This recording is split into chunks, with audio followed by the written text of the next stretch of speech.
चित्तौड़ के इतिहास में जहाँ पद्मिनी के जौहर की अमर गाथाएं, मीरा के भक्तिपूर्ण गीत गूंजते हैं, वहीं पर पन्ना धाय की स्वामी भक्ति की कहानी भी अपना अलग स्थान रखती है। जब चित्तौड़ का किला आंतरिक विरोध और प्रतिशोध की ज्वाला में जल रहा था और मेवाड़ के भावी राणा उदय सिंह किशोर अवस्था की ओर बढ़ रहे थे, तभी उदय सिंह के पिता के चचेरे भाई बनवीर ने एक षड्यंत्र रचकर उदय सिंह के पिता की हत्या करवा दी तथा उदय सिंह को मारने का अवसर ढूंढने लगा। तो उदय सिंह की माता को इसकी भनक लग गई। तब उन्होंने उदय सिंह को अपनी खास दासी धायमा पन्ना को सौंप कर कहा, पन्ना, अब ये राजमहल और चित्तौड़ का किला इस लायक नहीं रहा कि मेरे पुत्र और मेवाड़ के भावी राणा की रक्षा कर सके। तू इसे अपने साथ ले जा और किसी तरह कुंभलगढ़ भिजवा दे। पन्ना धाय राणा सांगा के पुत्र राणा उदय सिंह की धाय माँ थी। पन्ना धाय किसी राज परिवार की सदस्य नहीं थी। अपना सर्वस्व स्वामी को अर्पण करने वाली वीरांगना पन्ना धाय का जन्म कमेरी गांव में हुआ था। राणा सांगा के पुत्र उदय सिंह को मां के स्थान पर दूध पिलाने के कारण धाय मां कहलाई। पन्ना का पुत्र चंदन और राजकुमार उदय सिंह साथ साथ बड़े हुए थे। उदय सिंह को पन्ना ने अपने पुत्र के समान पाला था। पन्ना धाय ने उदय सिंह की मां कर्मावती के सामूहिक आत्म बलिदान के कारण उदय सिंह की परवरिश करने का दायित्व संभाला था। पन्ना ने पूरी लगन से राजकुमार की परवरिश और सुरक्षा की। चित्तौड़ का शासक दासी का पुत्र बनवीर बनना चाहता था।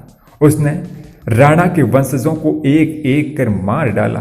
बनवीर एक रात महाराजा विक्रमादित्य की हत्या करके उदय सिंह को मारने के लिए उसके महल की ओर चल पड़ा। एक विश्वस्त सेवक द्वारा पन्ना धाय को इसकी पूर्व में सूचना मिल गई।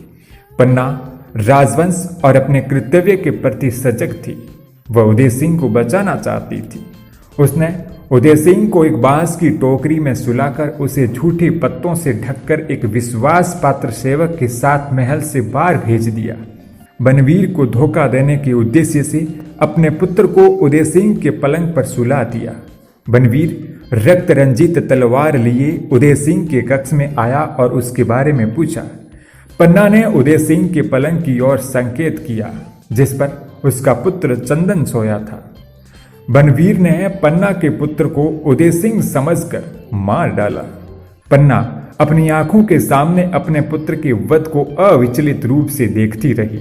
बनवीर को पता न लगे इसीलिए आंसू भी नहीं बहा पाई। बनवीर के जाने के बाद अपने पुत्र की लाश को चूमकर राजकुमार को सुरक्षित स्थान पर ले जाने के लिए निकल पड़ी।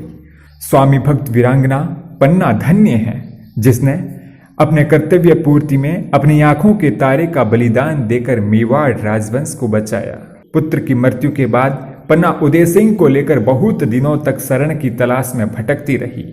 दुष्ट बनवीर के खतरे के डर से कई राजकुल जिन्हें पन्ना को आश्रय देना चाहिए था, उन्होंने पन्ना को आश्रय नहीं दिया। पन्ना जगह जगह राजद्रोहियों से बचती और भटकती रही। अंत में जैसे तैसे करके पन्ना धाय ने कुंभलगढ़ में शरण ले ली। 13 वर्ष की आयु में मेवाड़ी उमरावों ने उदय सिंह को अपना राजा स्वीकार कर लिया और उसका राज्याभिषेक किया। उदय सिंह 1542 में मेवाड़ के वैधानिक महाराणा बन गए। मेवाड़ के इतिहास में जिस गौरव के साथ महाराणा प्रताप को याद किया जाता है, उसी गौरव के साथ पन्ना धाय का नाम भी लिया जाता है, जिसने स्वामी भक्ति को सर्वोपरि मानते हुए अपने पुत्र चंदन का बलिदान दे दिया। इतिहास में पन्ना धाय का नाम स्वामी भक्ति के सिरमौरों में स्वर्ण अक्षरों से लिखा गया है।